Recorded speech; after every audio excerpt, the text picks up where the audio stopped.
옆에 분과 인사 나누시겠습니다. 전능하신 하나님이 함께 하십니다. 전능하신 하나님이 함께 하십니다. 요즘 축구에 대한 관심이 점점 더 많아지고 있는 것 같습니다. 항상 해왔던 그런 프로 축구의 경기뿐만 아니라 일반인들이 하는 비전문가가 하는 축구들도 또 많은 인기를 얻고 있습니다. 연예인들 다른 종목의 그런 선수들이 참여하고 있는 뭉쳐야 찬다라든지 또 여자들이 모여서 축구를 하는 골 때리는 그녀들이라는 프로그램이라든지 이런 축구 예능 프로그램들이 요즘 많은 인기를 얻고 있습니다. 그런데 이런 인기의 시작이 어디였을까 한번 생각을 해보면 아마 2002년 월드컵이 아니었을까라고 생각해 보게 됩니다. 한국과 일본이 함께 열었던 그 2002년 월드컵, 우리나라가 최초로 4강까지 올라간 그런 역사적인 월드컵이었습니다. 2002년 월드컵 이후에 많은 사람들이 이 축구에 더 많은 관심을 가지게 되고요. 그때까지는 전혀 관심이 없었던 여자분들도 이제 축구의 경기의 그런 규칙들도 알고 선수들도 알아가면서 점점점 관심이 많아지게 되었습니다. 당시에 화제가 되었던 것은 선수들뿐만이 아니라 또한 그 팀을 이끌었던 감독도 많은 주목을 받았습니다. 우리가 기억하고 있는 히딩크 감독입니다. 한국 대표팀을 월드컵 4강까지 끌어올린 명장으로 사람들에게 많은 주목을 받았습니다. 물론 그의 용병술, 그의 지도력도 주목을 받았지만 더불어서 그 히딩크 감독이 주목받았던 또 하나의 이유는 그가 늘 명언들을 남겼기 때문에, 어록을 남겼기 때문에 우리는 참 주목해서 봤던 것 같습니다. 처음 한국 대표팀이 취임했을 때 우리는 세계를 깜짝 놀라게 할 겁니다 라는 어록부터 시작을 해서 평가전에서 5대0이라는 대패를 하고 난 이후에도 오늘의 패배가 미래에 좋은 결과를 가져올 것이다 라고 또한 어록을 남기기도 했습니다. 내가 선택한 길은 옳았고 계속 나는 나의 길을 가겠다라는 말을 남기기도 했고요. 매일 1%씩 올리면 월드컵 개막 때는 100%가 될 것이다 라는 말을 남기기도 했습니다. 그리고 나중에는 16강 진출을 확정된 이후에 우리의 기억에 오늘까지도 남아있는 중요한 명언을 한마디 남깁니다. 나는 아직 배고프다. 나는 아직 뭐라고요? 배고프다. 히딩크 감독은 도대체 뭐가 그리 배가 고팠던 걸까요? 한번 가만히 생각을 해보면 우리가 이 말에 감동은 받았는데 가만히 한번 생각을 해보면 도대체 축구 감독, 대표팀 감독이 뭐가 그리 배고팠을까? 한국 음식이 왜 맞지 않았던 것일까요? 아니면 바빠서 밥을 제대로 챙겨 먹을 시간이 없었던 것일까? 이 말만 봐도 사실 우리는 음식에만 배고픈 게 아니라는 것을 알 수가 있습니다. 어떤 사람은 성공에 배고프고요. 어떤 사람은 돈에 배고프고요. 어떤 사람은 건강에 배고프고요. 어떤 사람은 다른 사람의 관심에 배고프고요. 어떤 사람은 관계에 배고프고요. 어떤 사람은 사랑에 배고프고요. 1승도 못 올린 팀은 그 1승에 배고프고요. 히딩크 감독은 16강을 넘어 4강에 배고프다는 겁니다. 그렇다면 우리는 무엇에 배고파야 하는 걸까요? 우리는 하나님을 믿고 예수 그리스도를 따르겠다고 결단한 우리들은 도대체 무엇에 배고파야 하는 사람들일까? 6절의 말씀을 같이 한번 읽겠습니다. 6절입니다. 의에 줄이고 목마른 자는 복이 있나니 그들이 배부를 것이미요. 아멘. 우리는 배고픈 존재입니다. 늘 무언가에 배고픕니다. 늘 무언가가 부족하고요. 그래서 무언가로 더 채우고 싶은 사람들이 우리들입니다. 물론 그 배고픈 영역들은 다 다릅니다. 메슬로의 욕구의 5단계에 봐도 사람마다 배고픈 게 다르다고 이야기를 합니다. 생리적 욕구가 있는 사람도 있고요. 안전의 욕구가 있는 사람, 애정과 소속의 욕구가 있는 사람, 존중받고 싶어하는 존중의 욕구가 있는 사람, 자아실현의 욕구가 있는 사람.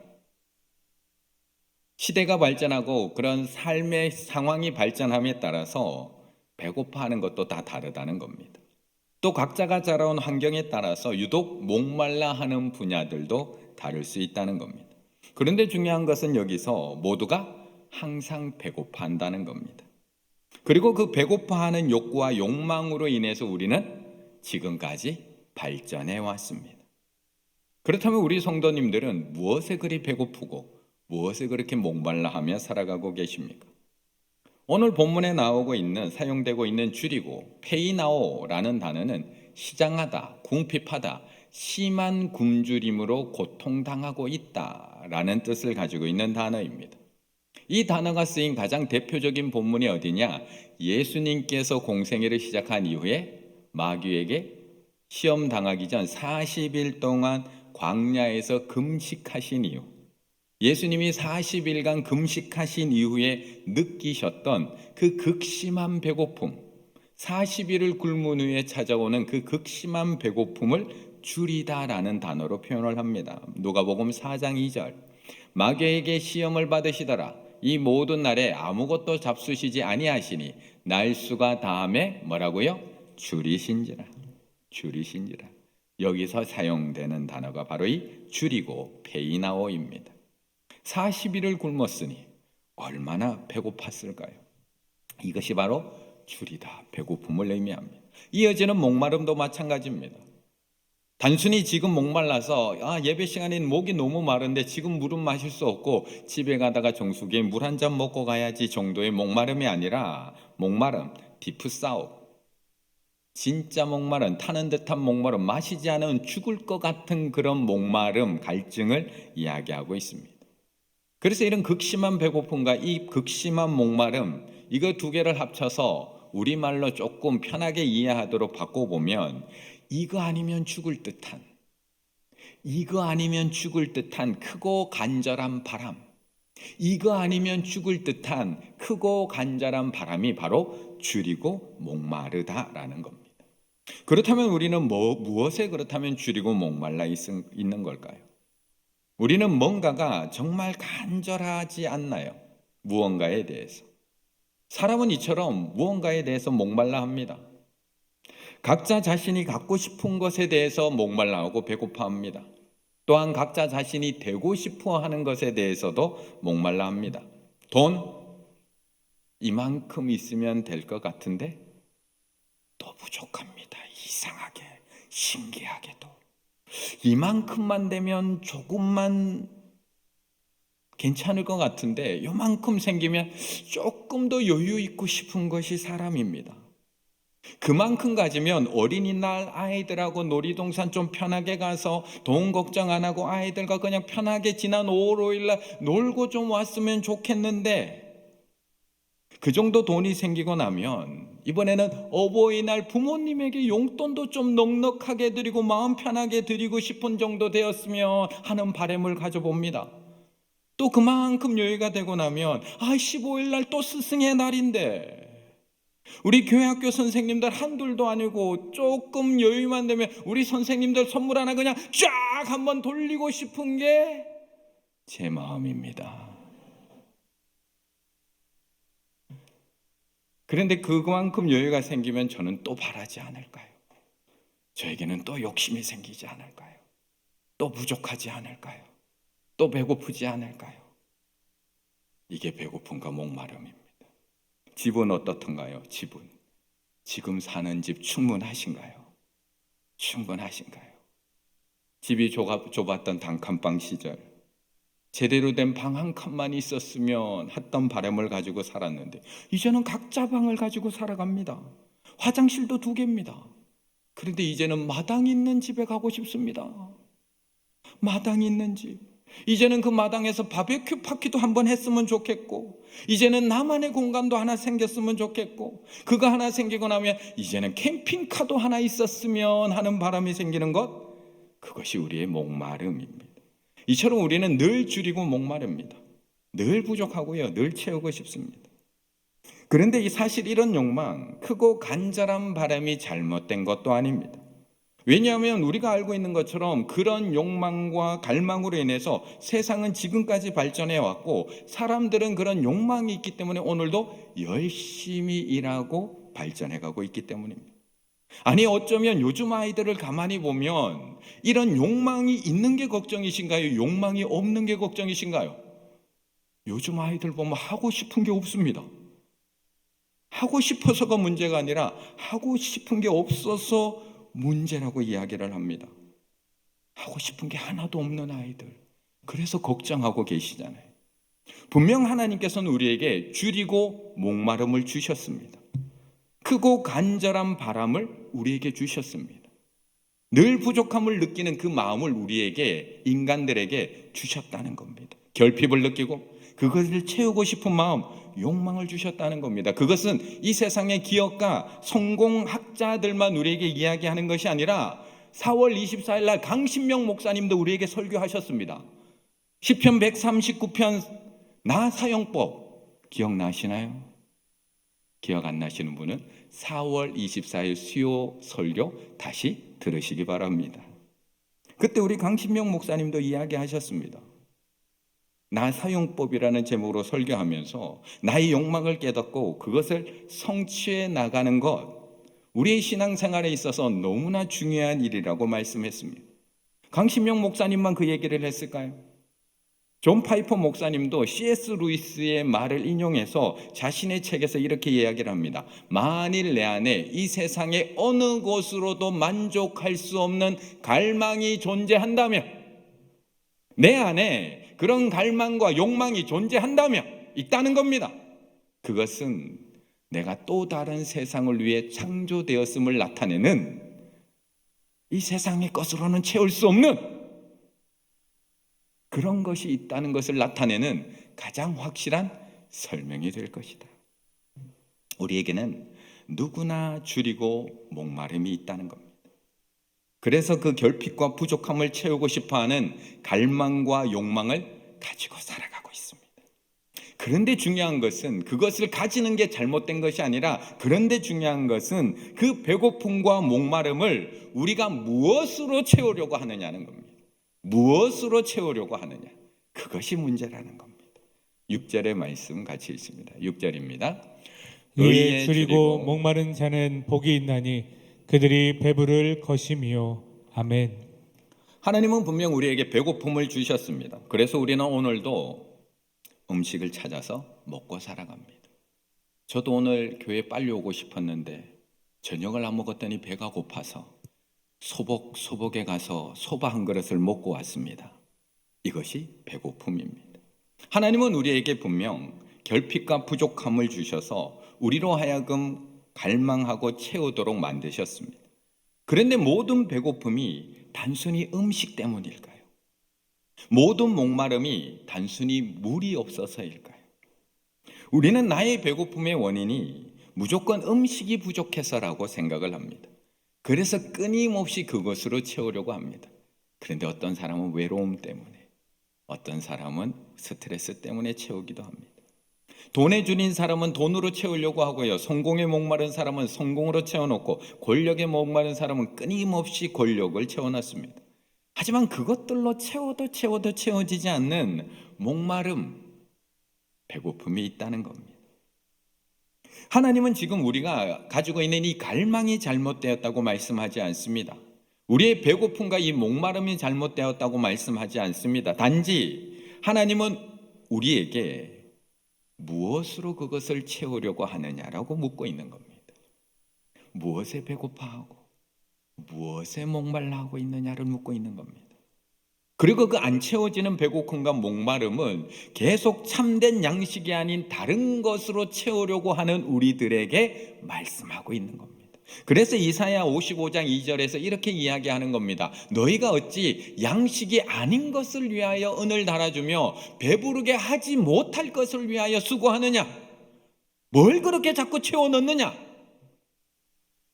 내게 듣고 들을지어다. 그것에게 은 달아주지 말고 그것 채우려고 가축 입에 쑤셔 넣지 말고 내게 듣고 들을지어다. 그리하면 너희가 좋은 것을 먹을 것이며 너희 자신들이 기름진 것으로 즐거움을 얻으리라. 그렇다면 어떻게 채워야 하는 걸까요? 어떤 좋은 것으로 채워야 하는 걸까? 이렇게 채워도 채워지지 않는 배고픔과 목마름은 도대체 무엇으로 채워야 하는 걸까? 6절, 의에 줄이고 목마른 사람, 의에 줄이고 목마른 사람, 의로 채우라고 말씀하고 있는 겁니다. 의, 디카이오시네, 올바름, 생각이나 뜻이 하나님과 합치되는 것. 조금 더 나아가면 하나님과 나와의 바른 관계, 이 의로 채우라고 하는 겁니다. 오늘 본문에서 말씀하고 있는 의는 좁게는 윤리적인 의, 올바름의 뜻을 내포하고 있지만 넓게는 하나님과의 바른 관계를 의미하고 있습니다.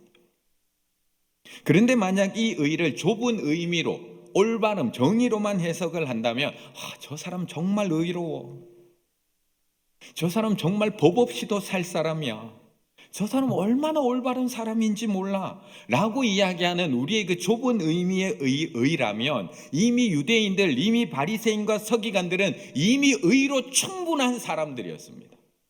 왜요? 그거 다 지키면 살았거든요. 그런데 예수님은 우리에게 그런 좁은 의만 가지고 살아서는 안 된다고 말씀하고 있는 겁니다. 마태복음 5장 20절, 내가 너희에게 이르노니 너희 의가 만약에 그것이 그냥 올바름이라면 서기관과 바리새인들은 벌써 다 하고 있다는 겁니다. 그런데 너희 의는 그들보다 더 낫지 못하면 결코 천국에 들어가지 못한다라고 말씀하고 있는 겁니다. 좁은 의미의 의가 아니라는 겁니다.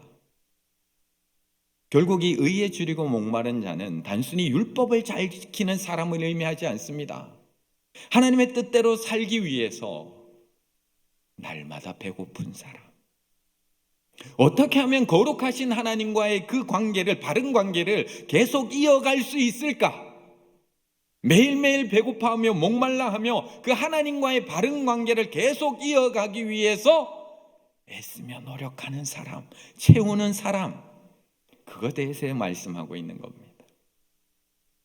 그렇다면 하나님과 나의 바른 관계는 구체적으로 무엇을 의미하는 걸까? 조금 더 깊이 한번 들어가 보면 하나님과의 나와의 관계, 하나님과 자녀의 관계, 하나님과 하나님의 백성의 관계, 이게 관계입니다. 바른 관계.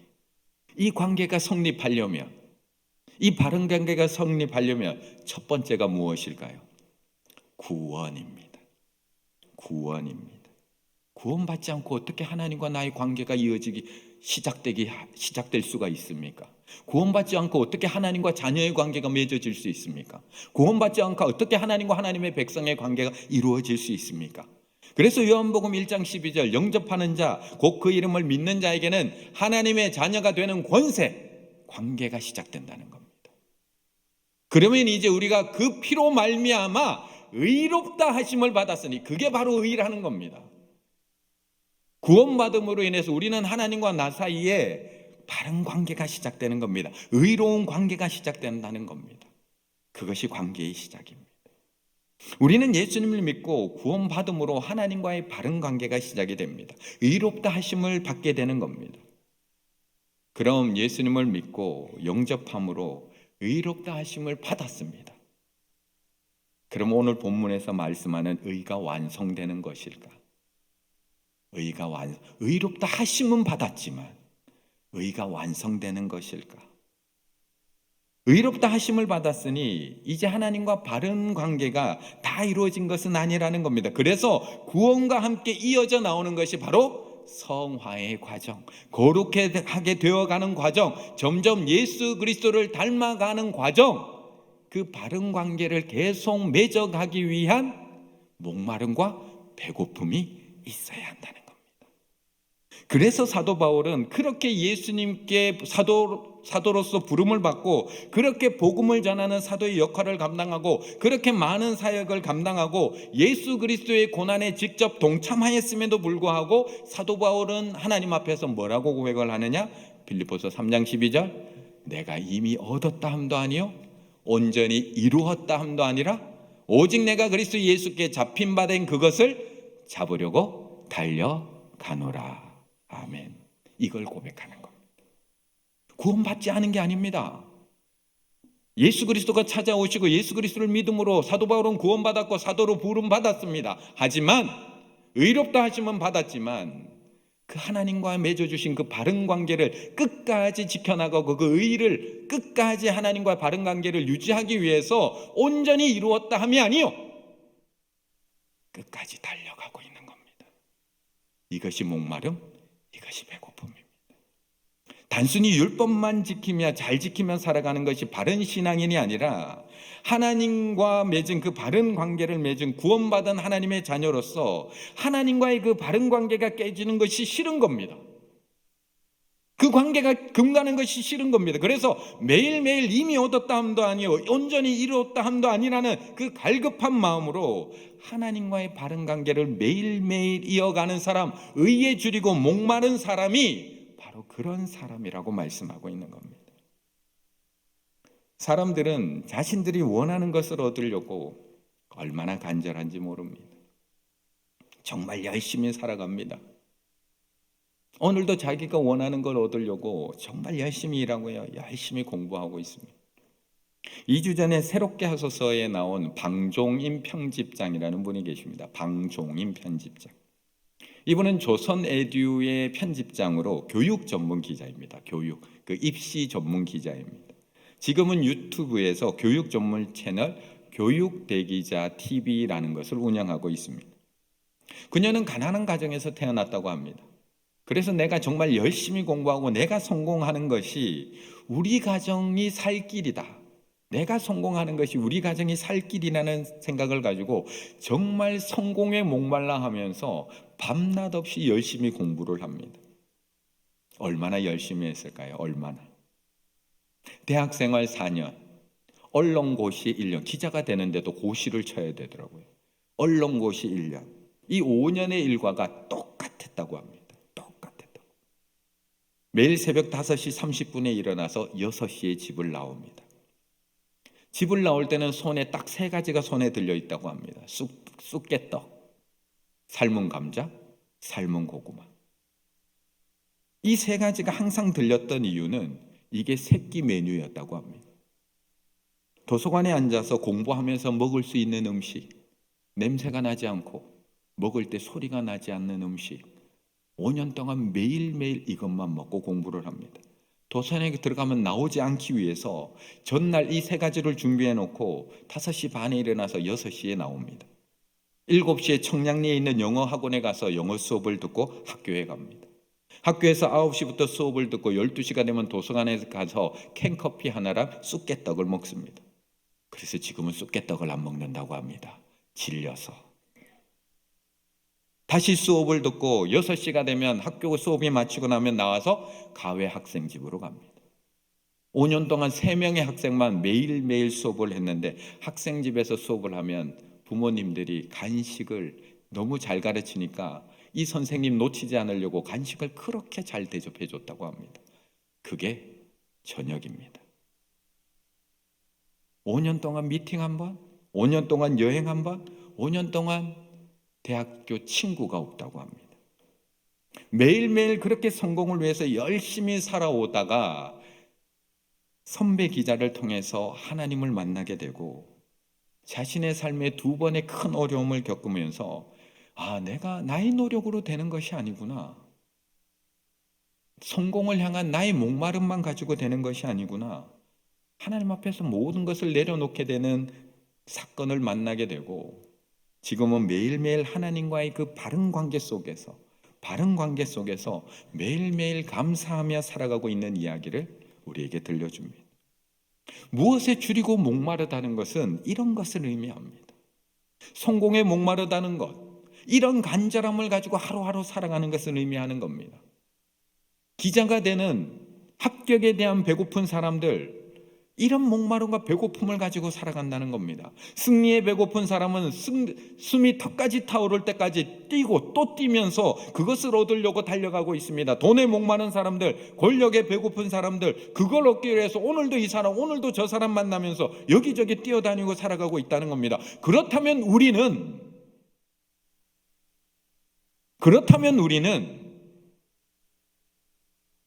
얼마나 의에 줄이고 목마른 걸까요? 우리는 하나님을 믿는다고 하는 우리는 얼마나 하나님께 대해서 줄이고 목마르게 살아가고 있는 걸까요? 얼마나? 그걸 묻고 있는 겁니다. 6절의 말씀 한 번 더 있습니다. 6절입니다. 의에 줄이고 목마른 자는 복이 있나니 그들이 배부를 것임이요. 아멘. 사실 우리가 하나님 외에 다른 것들에 대해서는 너무나 배고파하고 너무나 목말라 합니다. 어쩌면 오늘도 그것 때문에 나왔는지도 모릅니다. 다른 것들에 대해서는 그렇게 배고프고 목마릅니다. 그런데 하나님에 대한 부족함, 하나님에 대한 목마름, 하나님에 대한 거룩한 불만족은 거의 없습니다. 하나님에 대해서 부족하다고 생각하십니까? 내가 필요한 것들은 그렇게 보러 다니고, 내가 갖고 싶은 것들은 그렇게 들어다니고 배우러 다니지만, 하나님과의 바른 관계를 이어가는 것에 얼마나 배고프시고 얼마나 목마르십니까? 그런데 우리가 정말 배고파하고 목말라 해야 할 것이 무엇인가를 묻고 있는 겁니다. 우리가 채워도 배고프고 목마른 것이 아니라 정말 먹고 마시며 채워야 할 것이 무엇인가? 그래서 이 땅에 오신 예수 그리스도께서도 우리를 보시고 이것으로도 채우려고 하고 저것으로도 채워보려고 하고 율법으로 만족을 느끼려고 하는 우리들을 보면서 불쌍한 마음으로 우리에게 이렇게 얘기하시는 겁니다. 요한복음 6장 35절 예수께서 이르시되 나는 생명의 떡이니 내게 오는 자는 결코 줄이지 아니할 터예요. 다른 걸로 배불러 다니려고 그렇게 은을 쓰고 달려다니는 사람들에게 이 얘기를 해주시는 겁니다. 나는 생명의 떡이니 내게 오는 자는 결코 줄이지 않을 것이요 나를 믿는 자는 영원히 목마르지 아니하리라. 내가 주는 물을 마시는 자는 영원히 목마르지 아니하리니 내가 주는 물은 그 속에서 영생하도록 솟아나는 샘물이 되리라. 그래서 예수님께서 우리에게 이 얘기를 하시는 겁니다. 다른 것들로는 그렇게 목말라하고 다른 것에는 그렇게 배고파하면서도 하나님에게는 전혀 배고파하지 않고 하나님에 대해서는 전혀 목말라하지 않는 우리 인생을 바라보며 저 얘기를 하시는 겁니다. 그렇다면 우리 성도님들은 하나님께 얼마나 굶주려하고 계시는가요? 하나님께 얼마나 목말라하고 계시는가요? 다른 것들에 대해서는 그렇게 배고파하고 목말라하면서 하나님에 대해서는 어떻게 그렇게 만족해하며 살아가고 계시는가요? 어디 돈 버는 일이라고 하면 만사를 제쳐주고 달려가는데 하나님을 만나고 하나님으로 채우는 일이라면 왜 이렇게 무덤덤하신가요? 경품 준다고 하면 새벽부터 줄 서서 기다리는데 맛집이라고 하면 오픈런 급방 살려고 문 열기 전 1시간 전부터 줄 서서 기다리는데 하나님과의 가까워지는 일이라면 왜 그렇게 간절함이 없는 걸까요? 도대체 무엇에 굶주려 계시는 건가요? 무엇에 목말라 하고 계시는 건가요? 아버지 집을 떠난 탕자 이야기를 읽다 보면 재미있는 장면이 나옵니다. 재미있는 장면. 이 둘째 아들이 아버지의 유산을 받아서 먼 나라로 가서 허랑방탕한 생활을 하다가 아버지가 주신 재산을 다 낭비해 버립니다. 다 없앤 이후에 그 나라에 큰 흉년이 찾아옵니다. 그러자 이 탕자는 먹을 것이 없어지게 됩니다. 그때 이 탕자가 어떻게 했을까요? 그때 이 탕자 기억나시나요? 아버지 집으로 돌아왔을까요? 아니요. 처음에 돌아오지 않았습니다. 처음부터 돌아오지 않습니다. 15장 4절 누가복음. 다 없앤 후 그 나라에 크게 흉년이 들어 그가 비로소 궁핍한지라. 이러고 바로 아버지를 찾아왔다고 우리는 생각하는데 그러지 않습니다. 뭘 찾아가죠? 돼지 쥐엄 열매를 먹으려고 찾아가. 아버지에게 찾아오지 않습니다. 돼지 치는 곳에 가서 돼지 쥐엄 열매를 얻으려고 찾아갑니다. 제사는 다 탕진하고 그 나라에 크게 흉년이 들자 분명히 배고프고 줄이게 되었습니다. 하지만 아버지에게 돌아간 것이 아니라 돼지 쥐엄 열매를 배를 채우고자 거기 뛰어갑니다. 그런데 그 쥐엄 열매 주는 자조차도 없었다는 겁니다. 그 쥐엄 열매조차도. 그러자 17절에 뭐라고 얘기하는가? 이에 스스로 돌이켜 이르되, 그때서야 돌이키는 겁니다. 내 아버지에게는 양식이 풍족한 품꾼이 얼마나 많은가? 나는 여기서 줄여 죽는구나. 여기서 돌아서게 되는 겁니다. 여기서. 초기 플리머스 형제단을 이끌었던 존 다비라는 사람은 이렇게 얘기합니다. 줄이는 것으로 충분치 못하다. 하나님 앞에 그냥 배고픈 정도로 충분하지 않다. 나를 향한 하나님의 마음이 무엇인지 알기 위해서 나는 정말 굶주려야 한다. 줄여 죽을 정도로, 죽을 만큼 배고파야 한다. 탕자가 줄였을 때 그는 쥐염 열매를 먹으러 갔다. 그러나 그가 굶주렸을 때, 굶어서 죽게 되었을 때에야 아버지에게로 돌아갔다. 이것이 하나님만이 해결하실 수 있는 절망이다. 그냥 배고픔 정도로 우리는 하나님 앞에 안 돌아간다는 겁니다. 굶어 죽을 정도가 돼야지, 그 정도의 배고픔이 있어야지 하나님 찾는다는 겁니다. 하나님께 얼마나 굶주려 계십니까? 합격에는 그렇게 간절하고 굶주려 계시는데 하나님께는 얼마나 굶주려 계십니까? 하나님 이번 한 번만, 하나님 이번 한 번만, 하나님 이번 한 번만 성공하게 해주세요. 그 성공에 대해서는 그렇게 목말라 하고 있는데 하나님께는 얼마나 목말라 하고 계십니까?